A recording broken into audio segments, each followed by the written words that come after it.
Hello guys, എന്നാണ്ട് വിശേഷം? എല്ലാവർക്കും സുഖമല്ലേ ഗൈസ്? എല്ലാവരും ഹാപ്പി ആയിട്ട് സേഫ് ആയിട്ടിരിക്കുന്നു വിശ്വസിക്കുന്നു. ഞാനിവിടെ ഹാപ്പി ആയിട്ടിരിക്കുവാണ്. കേരളത്തിൽ ഇന്നുള്ള എല്ലാവരും ഡിസ്കസ് ചെയ്യുന്ന ഒരു ടോപ്പിക്കാണ് കേരളത്തിലെ മുഖ്യമന്ത്രി സ്ഥാനം ആർക്ക് കിട്ടുക എന്നുള്ളത്. ഞാനും ഭയങ്കര എക്സൈറ്റിംഗ് ആണ് ആർക്കാർക്കും കിട്ടാൻ പോകുന്നത് എന്ന് ഓർത്തിട്ട്. കാരണം നമ്മളിപ്പോൾ അയർലൻഡിലാണെങ്കിൽ പോലും കേരളം നമ്മളെ ഏറ്റവും പ്രിയപ്പെട്ട നമ്മുടെ സ്വന്തം നമ്മുടെ അമ്മയാണല്ലോ. എൻ്റെ പാരൻസും എൻ്റെ ഹസ്ബൻഡിൻ്റെ പാരൻസും നമ്മുടെ ഫ്രണ്ട്സ് ഒക്കെ ഉള്ളത് കേരളത്തിലാണ്. അതുകൊണ്ട് തന്നെ നമുക്ക് എല്ലാവർക്കും ഭയങ്കര ഇൻട്രസ്റ്റിംഗ് ആയിട്ടുള്ളൊരു കാര്യമാണ് ആരായിരിക്കും മുഖ്യമന്ത്രി എന്നുള്ളത്. ഞാൻ ഒരിക്കലും ഒരു പാർട്ടിയെ പ്രതിനിധാനം ചെയ്യുന്ന ഒരാളല്ല, എനിക്ക് അതിൻ്റെതായിട്ടുള്ള അറിവുകളൊന്നുമില്ല. പക്ഷേ എൻ്റെ ഒരു അഭിപ്രായത്തിൽ ആർക്കാർക്കും മുഖ്യമന്ത്രി സ്ഥാനത്തിന് അർഹതയുള്ളത് എന്ന് നമുക്ക് ഡിസ്കസ് ചെയ്യാം. എൻ്റെ ജസ്റ്റ് പേഴ്സണൽ ഒപ്പീനിയൻ മാത്രമാണ്. നിങ്ങൾക്ക് ആർക്കും കമൻറ്റ് ബോക്സിൽ ഇതിനെക്കുറിച്ചുള്ള അഭിപ്രായങ്ങൾ പറയാം, അതിൽ യാതൊരു തടസ്സവും ഇല്ല.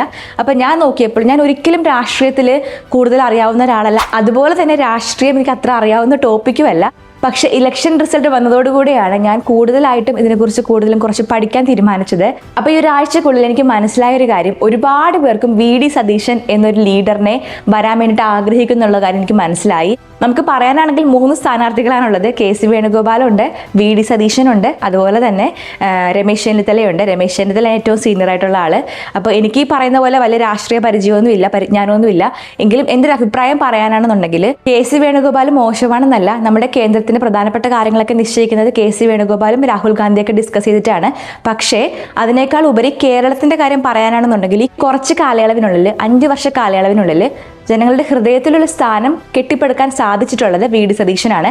അതുകൊണ്ടാണ് VD സതീശൻ ഇത്രയേറെ ജനങ്ങളുടെ സപ്പോർട്ട് ഉള്ളതെന്നാണ് എനിക്ക് മനസ്സിലായിട്ടുള്ളത്. ഞാൻ ഒന്നുകൂടെ പറയുകയാണ്, ഞാൻ ഒരിക്കലും രാഷ്ട്രീയത്തെ സപ്പോർട്ട് ചെയ്യുന്ന ഒരാളല്ല, ഞാനൊരു പാർട്ടിയുടെ ആളല്ല. എനിക്കിപ്പോൾ കമ്മ്യൂണിസ്റ്റ് ആയാലും കോൺഗ്രസ് ആയാലും എനിക്കത് പ്രശ്നമില്ല. കേരളം എന്ന് വെച്ചിട്ടുണ്ടെങ്കിൽ ഒരുപാട് മതങ്ങൾ സമാധാനത്തോടെ താമസിക്കുന്ന ഒരു സ്ഥലമാണ്. അതുകൊണ്ടാണ് കേരളത്തെ ഗോഡ്സ് ഓൺ കൺട്രി എന്നൊക്കെ വിശേഷിപ്പിക്കുന്നത്. പക്ഷേ ആ ഒരു സമാധാനം അങ്ങനെ തന്നെ നിലനിന്ന് പോകണം എന്നാണ് എൻ്റെ ഒരു ആഗ്രഹം. അതിന് സഹായിക്കുന്ന പാർട്ടി ഏതാണെങ്കിലും, കമ്മ്യൂണിസ്റ്റ് ആണെങ്കിലും കോൺഗ്രസ് ആണെങ്കിലും BJP ആണെങ്കിലും എനിക്ക് പ്രശ്നമില്ല. പക്ഷേ പേഴ്സണലി ഞാൻ BJPയിലെ വലിയ ഫാനല്ല. കാരണം നമുക്ക് നോർത്തിൽ സംഭവിച്ചുകൊണ്ടിരിക്കുന്ന ഒരുപാട് അക്രമങ്ങളും കാര്യങ്ങളൊക്കെ കാണാൻ നേരത്ത് ശരിക്കും പറഞ്ഞാൽ സങ്കടം തോന്നിപ്പോവും. ഇതെൻ്റെ പേഴ്സണൽ ഒപ്പീനിയൻ ആണ്, ഞാൻ പറഞ്ഞല്ലോ. അപ്പോൾ അതുകൊണ്ട് തന്നെ എനിക്ക് BJPയോട് വലിയ ചായവില്ല. പക്ഷേ കമ്മ്യൂണിസ്റ്റ് ആയാലും കോൺഗ്രസ് ആയാലും എനിക്ക് പ്രശ്നമില്ല. സത്യം പറഞ്ഞാൽ ഈ മെയ് 4 റിസൾട്ട് വന്നതോടുകൂടി തന്നെ എൻ്റെ കോൺസെൻട്രേഷൻ മൊത്തം ആരാകും മുഖ്യമന്ത്രി എന്നുള്ളതായിരുന്നു. അതുകൊണ്ട് തന്നെ എനിക്ക് കൺസിസ്റ്റൻ്റ് ആയിട്ട് വീഡിയോസ് പോലും ഇടാൻ പറ്റുന്നുണ്ടായിരുന്നില്ല. ഞാൻ ഭയങ്കര ക്യൂരിയസ് ആണ് ശരിക്കും ആരായിരിക്കും മുഖ്യമന്ത്രി എന്നുള്ളത്. നിങ്ങളും ആയിരിക്കും എന്നറിയാം. അപ്പം നിങ്ങളുടെ അഭിപ്രായം ആരായിരിക്കും മുഖ്യമന്ത്രി, അല്ലെങ്കിൽ നിങ്ങളുടെ ആഗ്രഹം ആരായിരിക്കണം എന്നുള്ളത് കമന്റ് ബോക്സിൽ അറിയിക്കുക. എനിക്ക് ജസ്റ്റ് അറിയാൻ വേണ്ടിയിട്ടാണ്. ഒരു ലീഡർ എന്ന് വെച്ചിട്ടുണ്ടെങ്കിൽ ഉറപ്പായിട്ടും നല്ല എഡ്യൂക്കേറ്റഡ് ആയുള്ള ഒരാളായിരിക്കണം, നല്ല അറിവുള്ള ഒരാളായിരിക്കണം, ആൾക്കാരോട് ഇടപഴകാൻ ഒരു സ്പേസ് കൊടുക്കുന്ന ഒരാളായിരിക്കണം, അതുപോലെ തന്നെ കൊടുക്കുന്ന വാഗ്ദാനങ്ങൾ നിറവേറ്റാൻ കെൽപ്പുള്ള ഒരാളായിരിക്കണം. അപ്പം ഇതൊക്കെ നോക്കിയിട്ടായിരുന്നു ഒരു ലീഡറിനെ ചൂസ് ചെയ്യേണ്ടത്. അതിപ്പോൾ ആരാണെങ്കിലും ഈ 3 പേരും യോഗ്യത തന്നെയാണ്. KC വേണുഗോപാൽ ആണെങ്കിലും VD സതീശനാണെങ്കിലും അതുപോലെ രമേശ് ചെന്നിത്തല ആണെങ്കിലും യോഗ്യത തന്നെയാണ്. പക്ഷേ എനിക്ക് തോന്നിയിട്ടുള്ളൊരു കാര്യം, ജനങ്ങളുടെ പൾസ് അനുസരിച്ചിട്ട് VD സതീശനാണ് യോഗ്യൻ എന്നുള്ളതാണ്. ഇനി ബാക്കിയെല്ലാം ഹൈക്കമാൻഡിന്റെ കയ്യിലാണ്. എല്ലാവരും പറയുന്ന പോലെ തന്നെ ഞാനും വെയിറ്റിംഗ് ആണ് ആരായിരിക്കും മുഖ്യമന്ത്രി എന്ന് പ്രഖ്യാപിക്കാൻ വേണ്ടിയിട്ട്. അപ്പോൾ നിങ്ങളും ഭയങ്കര ക്യൂരിയസ് ആണെന്ന് ഞാൻ വിശ്വസിക്കുന്നു. KC വേണുഗോപാൽ ഈ ഒരു ഇലക്ഷനിൽ ഉണ്ടായിരുന്നെങ്കിൽ തീർച്ചയായിട്ടും അദ്ദേഹത്തിന് ആ ഒരു മുഖ്യമന്ത്രി സ്ഥാനത്തേക്കുള്ള സ്വാധീനം അല്ലെങ്കിൽ സാധ്യത കൂടുതലുണ്ടായിരുന്നു. പക്ഷേ ഇപ്പോൾ ജനങ്ങളെ സംബന്ധിച്ചിടത്തോളം അവർ നോക്കുമ്പോൾ സ്ഥാനാർത്ഥി പട്ടികയിൽ ഇല്ലാത്ത ഒരാൾ അതിൽ പങ്കെടുക്കുമ്പോൾ ജനങ്ങൾക്ക് അതത്ര ഉൾക്കൊള്ളാൻ പറ്റുന്ന കാര്യമല്ല. പിന്നെ നമുക്കറിയാം കോൺഗ്രസിന്റെ ഹൈക്കമാൻഡാണ് ഇതൊക്കെ തീരുമാനിക്കുന്നത്. ഇപ്പം ജനങ്ങളുടെ പൾസ് അറിയാണ്ട് അവർക്ക് ഇഷ്ടപ്രകാരമുള്ള ഒരു സ്ഥാനാർത്ഥി അല്ലെങ്കിൽ ഒരാളെ മുഖ്യമന്ത്രിയായിട്ട് നിയമിക്കുമ്പോൾ തീർച്ചയായിട്ടും ഈ ഒരു 5 വർഷത്തെ ഭരണത്തിന് ശേഷം അത് വേറെ ആർക്കെങ്കിലും ഒക്കെ ഭരണം പോകും.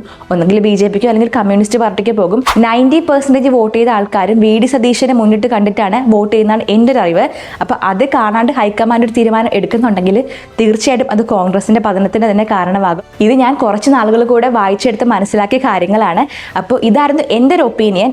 ആർക്ക് വേണമെങ്കിലും മുഖ്യമന്ത്രി സ്ഥാനം കൊടുക്കാം, അത് ഹൈക്കമാൻഡിന് ഇഷ്ടമുള്ള ആർക്ക് കൊടുക്കാം. പക്ഷേ ജനങ്ങളുടെ ആഗ്രഹം VD സതീശനാണ് എന്നുള്ളതാണ് എൻ്റെ ഒരു അറിവ്. VD സതീശനാണെന്നുണ്ടെങ്കിലും മുന്നേ ഒരു മന്ത്രിസ്ഥാനം കിട്ടാൻ അർഹതയുള്ള ഒരാളായിട്ട് പോലും ചില സാങ്കേതിക കാരണങ്ങളാൽ അത് തടയപ്പെട്ട ഒരാളാണ്. അങ്ങനെ നോക്കാനാണെന്നുണ്ടെങ്കിലും പിന്നെ ഇപ്പം പുള്ളിക്കാരൻ്റെ പ്രവർത്തനങ്ങളുടെ മികവ് കൂടെ നോക്കാനാണെന്നുണ്ടെങ്കിലും എന്തുകൊണ്ടും അർഹൻ VD സതീശൻ ആണെന്നാണ് എൻ്റെ ഒരു അഭിപ്രായം. എനിക്കറിയാം ഇതിലൊന്നും അഭിപ്രായം പറയാൻ അർഹതയൊന്നും എനിക്കില്ല. പക്ഷേ നമ്മൾ ന്യായവും നീതിയും അളന്ന് തുലാസിൽ നോക്കുമ്പോൾ എനിക്ക് തോന്നിയൊരു കാര്യമാണ്, ഇത്രയും കഷ്ടപ്പെട്ട് ആൾക്കാർക്ക് വേണ്ടിയിട്ട് സംസാരിച്ച, അല്ലെങ്കിൽ ഒരുപാട് പേർക്ക് പ്രതീക്ഷകൾ കൊടുത്ത, ഒരുപാട് പേർക്ക് സമയം കൊടുത്ത ഒരു വ്യക്തി എന്ന നിലയിൽ വി.ഡി. സതീശനാണ് ഇതിനെന്തുകൊണ്ടും യോഗ്യനെന്നാണ് എൻ്റെ ഒരു അഭിപ്രായം. എനിക്ക് പേഴ്സണലി കെ.സി. വേണുഗോപാലിനെയോ രമേശ് ചെന്നിത്തലയോ വി.ഡി. സതീശനെയോ ആരെ അറിയില്ല. ഈ ഒരു കുറച്ച് നാളുകൾ കൊണ്ട് ഞാൻ വായിച്ചു മനസ്സിലാക്കിയ കാര്യങ്ങളുടെ അടിസ്ഥാനത്തിലാണ് ഞാനിത് പറയുന്നത്. ഇത് എൻ്റെ മാത്രം അഭിപ്രായമായിരിക്കാം. അപ്പൊ നിങ്ങൾക്ക് ആരാകണം മുഖ്യമന്ത്രി എന്നുള്ള കാര്യം താഴത്തെ കമന്റ് ബോക്സിൽ അറിയിക്കുക. ഇത് എൻ്റെ അഭിപ്രായം മാത്രമാണെന്ന് ജസ്റ്റ് അനുമാനിക്കാൻ വേണ്ടിയിട്ടാണ്. MLA കൂടുതലും സപ്പോർട്ട് ചെയ്യുന്നത് കെ.സി. വേണുഗോപാലിനാണെന്നുള്ളതാണ് എൻ്റെ ഒരു അറിവ്. അതിപ്പോൾ മാറിയോ എന്നുള്ള കാര്യത്തിൽ കൃത്യമായിട്ടുള്ള തെളിവുകളൊന്നും പുറത്തു വന്നിട്ടില്ല. ഘടകകക്ഷികളുടെ കൂടുതൽ സപ്പോർട്ടും വി.ഡി. സതീശനാണ് എന്നുള്ളതാണ് ഞാൻ മനസ്സിലാക്കിയിട്ടുള്ളത്. അങ്ങനെ നോക്കാനാണെന്നുണ്ടെങ്കിൽ ഘടകകക്ഷികളുടെ സപ്പോർട്ടും അതുപോലെ തന്നെ ജനങ്ങളുടെ സപ്പോർട്ടും കൂടുതൽ മുന്നിട്ട് നിൽക്കുന്ന വി.ഡി. സതീശനാണ്.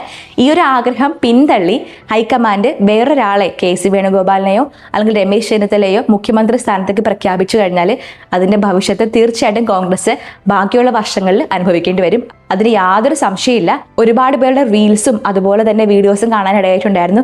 എല്ലാവരും തന്നെ സപ്പോർട്ട് ഫോർ വി.ഡി. സതീശൻ എന്ന് മെൻഷൻ ചെയ്തിട്ട് രാഹുൽ ഗാന്ധി കഴിച്ചു കൊടുക്കുന്നത് ഞാൻ കാണാനിടയായിട്ടുണ്ട്.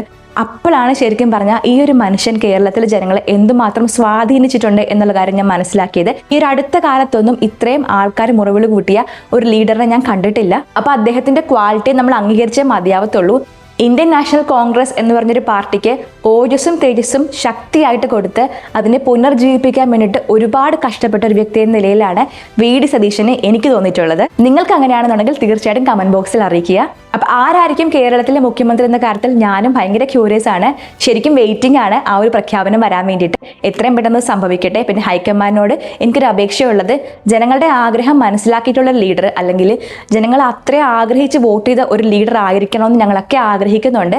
അതായിരുന്നു വീഡിയോ എല്ലാവർക്കും ഇഷ്ടപ്പെട്ടെന്ന് വിചാരിക്കുന്നു. ഇഷ്ടപ്പെട്ടാൽ പ്ലീസ് ലൈക്ക് ആൻഡ് ഷെയർ ചെയ്യുക, സബ്സ്ക്രൈബ് ചെയ്യുക, സൈൽ കണ്ട് ബെല്ലൈക്കൺ ടപ്പ് ചെയ്ത് അടിച്ചു പൊട്ടിക്കുക. അപ്പം നിങ്ങളുടെ ഫ്രണ്ട്സിനും ഫാമിലീസ് റിലേറ്റീവ്സിനൊക്കെ ഇങ്ങനെ കുട്ടി ചാനൽ ഉണ്ടെന്ന കാര്യം ഒന്ന് ഷെയർ ചെയ്ത് കൊടുത്തേക്കണം. അപ്പോൾ കിടിലൻ വീഡിയോ ആയിട്ട് വീണ്ടും കാണാം. അതുവരേക്കും tata, take care, and this Sannu signing of.